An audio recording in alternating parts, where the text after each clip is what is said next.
Good morning, boys and girls, and I'm back to read the rest of chapter 12, The Silent Valley. Um, Last week, Milo had traveled into the Valley of Sound and found that it was actually silent because no one appreciated sounds anymore, and so the soundkeeper kept all of the sounds to herself. And Milo agreed to go into the fortress and try to still one of the sounds so that they could break all of the sound out. And this is a pretty cool chapter.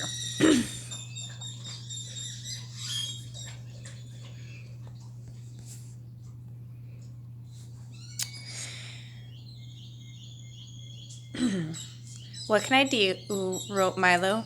You must visit the soundkeeper and bring from the fortress one sound, no matter how small, with which to load our cannon. For if we can reach the walls with the slightest noise, they will collapse and free the rest. It won't be easy, for she is hard to deceive, but you must try. Milo thought for just a moment, and then, with a resolute "I shall," volunteered to go. Within a few minutes, he stood bravely at the fortress door. "Knock, knock," he wrote neatly on a piece of paper, which he pushed under the crack. In a moment, the great portal swung open, and as it closed behind him, a gentle voice sang out, "Right this way, I'm in the parlor." "Can I talk now?" cried Milo happily, hearing his voice once again. "Yes, but only in here," she replied softly. "Now do you come into the parlor?" Milo walked slowly down the long hallway and into the little room where the soundkeeper sat listening intently to an enormous radio set, whose switches, dials, knobs, meters, and speaker covered one whole wall, and which at the moment was playing nothing. "Isn't that lovely?" she sighed. "It's my favorite program. 15 minutes of silence, and after that there's a half hour of quiet, and then an interlude of lull. Why, did you know that there's almost as many kinds of stillness as there are sounds? But, sadly enough, no one pays any attention to them these days." "Have you ever heard the wonderful silence just before the dawn?" she inquired. "Or the quiet and calm just as a storm ends? Or perhaps you know the silence when you haven't the answer to a question you've been asked, or the hush of a country road at night, or the expectant pause in a room full of people when someone is just about to speak, or, most beautiful of all, the moment after the door closes and you're all alone in the whole house? Each one is different, you know, and all very beautiful if you listen carefully." As she spoke, the thousands of little bells and chimes which covered her from head to toe tinkled softly, and, as if in reply, the telephone began to ring too. For someone who loves silence, she certainly talks a great deal, thought Milo. "At one time, I was able to listen to any sound made any place at any time," the soundkeeper remarked, pointing toward the radio wall. "But now I merely—" "Pardon me," interrupted Milo as the phone continued to ring, "but aren't you going to answer it?" "Oh, no, not in the middle of the program," she replied, and turned up the silence a little bit louder. "But it may be important," insisted Milo. "Not at all," she assured him. "It's only me. It gets so lonely around here with no sounds to distribute or collect that I call myself 7 or 8 times a day just to see how I am." "How are you?" he asked politely. "Not very well, I'm afraid. I seem to have a touch of static," she complained. "But what brings you here? Of course, you've come to tour the vaults. Well, they're usually open to the public only Mondays 2 to 4, but since you traveled so far, we'll have to make an exception. Follow me, please." She quickly bounced to her feet with a chorus of jingles and chimes and started down the hallway. "Don't you just love jingles and chimes?" "I do," she answered quickly. "Besides, they're very convenient, for I always get lost in the big fortress, and all I have to do is listen for them, and then I know exactly where I am." They entered a tiny cage-like elevator and traveled down for 3/4 of a minute, finally stopping in an immense vault whose long lines of file drawers and storage bins stretched in all directions from where here began into where there ended, from floor to ceiling. Every sound that's ever been made in history is kept here, said the sound keeper, skipping down one of the corridors with Milo in hand. For instance, look here. She opened one of the drawers and pulled out a small brown envelope. This is the exact tune George Washington whistled when he crossed the Delaware on that icy night in 1777. Milo peered into the envelope, and, sure enough, that's exactly what was in it. But why do you collect them all? He asked as she closed the drawer. If we didn't collect them, said the sound keeper as they continued to stroll through the vault, the air would be full of old sounds and noises, bouncing around and bumping into things. It would be terribly confusing because you'd never know whether you were listening to an old one or a new one.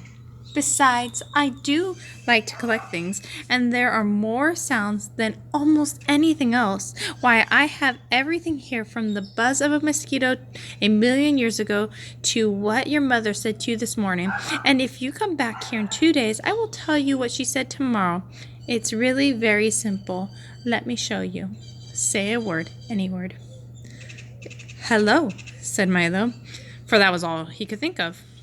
Now, where do you think it went? She asked with a smile. I don't know, said Milo, shrugging his shoulders. I've always thought that. Most people do, she hummed, peering down one of the corridors. Now let me see. First, we'll find the cabinet with today's sounds. Ah, here it is. Then we look under G for greetings, then M for Milo, and here it is, already in its envelope. You see, the whole system is quite automatic. It's a shame we hardly use it anymore. That's wonderful, gasped Milo. May I have a little sound as a souvenir? Certainly, she said with pride, and then immediately thinking better of it, added, not. And don't try to take one because it's strictly against the rules. Milo was crestfallen. He had no idea how to steal a sound, even the smallest one, for the soundkeeper always had at least one eye carefully focused on him. Now for a look at the workshop, she cried, whisking him through another door and onto a large abandoned laboratory full of old pieces of equipment, all untended and rusting. This is where we used to invent sounds, she said wistfully. Do they have to be invented? Asked Milo, who seemed surprised at almost everything she told him. I thought they just were. No one realizes how much trouble we go through to make them, she complained. Why, at one time this shop was crowded and busy from morning to night. But how do you invent a sound? Milo inquired. Oh, that's easy, she said. First, you must decide exactly what the sound looks like, for each sound has its own exact shape and size. Then you make some of them here in the shop and grind each one into 3 times into an invisible powder and throw a little into the air every time you need it. But I've never seen a sound, Milo insisted. You've never seen them out there, she said, waving her arm in the general direction of everywhere. Except every once in a while on a very cold morning when they freeze. But in here, we see them all the time. Here, let me show you. She picked up a padded stick and struck a nearby bass drum 6 times. 6 large, woolly, fluffy cotton balls, each about 2 feet across, rolled silently out onto the floor. You see, she said, putting some of them into a large grinder. Now listen. She took a pinch of the invisible powder and threw it into the air with a boom, boom, boom, boom. Do you know what a hand clap looks like? Milo shook his head. Try it, she commanded. He clapped his hands together once, and a single sheet of clean white paper fluttered to the floor. He tried it 3 more times, and 3 more sheets of paper did the very same thing. And then he applauded as fast as he could, and a great cascade of papers filled the air. Isn't that simple? And it's the same for all sounds. If you think about it, as soon And you'll soon know what each one looks like. Take laughter, for instance, she said, laughing brightly, and 1,000 tiny, brightly colored bubbles flew into the air and popped noiselessly. Or speech, she continued. Some of it is light and airy, some sharp and pointed, but most of it, I'm afraid, is just heavy and dull. How about music? Asked Milo excitedly. Right over here, we weave it on our looms. Symphonies are the large, beautiful carpets with all the rhythms and melodies woven in. Concertos are these tapestries, and all the other bolts of cloth are serenades, waltzes, overtures, and rhapsodies. And we also have some of the songs that you often sing, she cried, holding up a handful of brightly colored handkerchiefs. She stopped for a moment and said sadly, we even had one section over there that did nothing but put the sound of ocean into the seashells. This was once such a happy place. Then why don't you make sound for everyone now? He shouted so eagerly that the soundkeeper leapt back in surprise. Don't shout so, young man. There's one thing we need more around here. It's less noise. Now come with me and I'll tell you about it, and put that down immediately. Her last remark was directed towards Milo's effort to stuff one of the large drum beats into his back pocket. They returned quickly to the parlor, and when the soundkeeper had settled herself in a chair and carefully tuned the radio to a special hour of hush, Milo asked the question once again in a somewhat lower voice. It doesn't make me happy to hold back the sounds, she began softly, for if we listen to them carefully, they can sometimes tell us things far better than words. But if that is so, asked Milo, and he had no doubt that it was, shouldn't you release them? Never, she cried. They would just use them to make horrible noises, which are ugly to see and even worse to hear. I leave all that to Dr. Discord with the awful, awful din. But some noises are good sounds, aren't they? He insisted. That may be true, she replied stubbornly, but if they won't make the sounds that I like, they won't make any. But, he started to say, but got no further than that, for while he was about to say, now he didn't think that was quite fair, a thought to which the obstinate soundkeeper might not have taken kindly, he suddenly discovered the way he would carry his little sound from the fortress in the instant between saying the word and before it sailed off into the air. He clamped his lips shut, and the but was trapped in his mouth, all made but not spoken.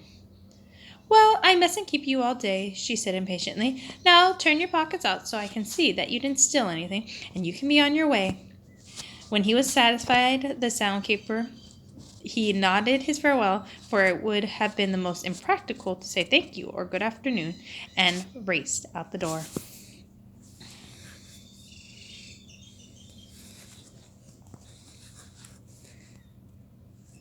Okay, so as you know now, sound in this world is a shape and size, and they gave you some examples that a hand clap was a sheet of paper and laughter was brightly colored little bubbles.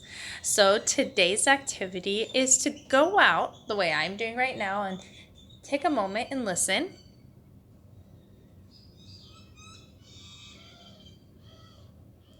And as you can hear in my setting, I have a lot of birds, and I can even hear the hum of traffic a little bit, and my dog and my cat and even my neighbor's dogs out in the distance.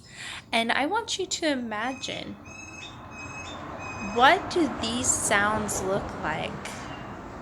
Do birds sound like little arrows maybe? That's what I'm kind of picturing. I wonder what sounds you hear and what you think they look like. Okay, have a great day.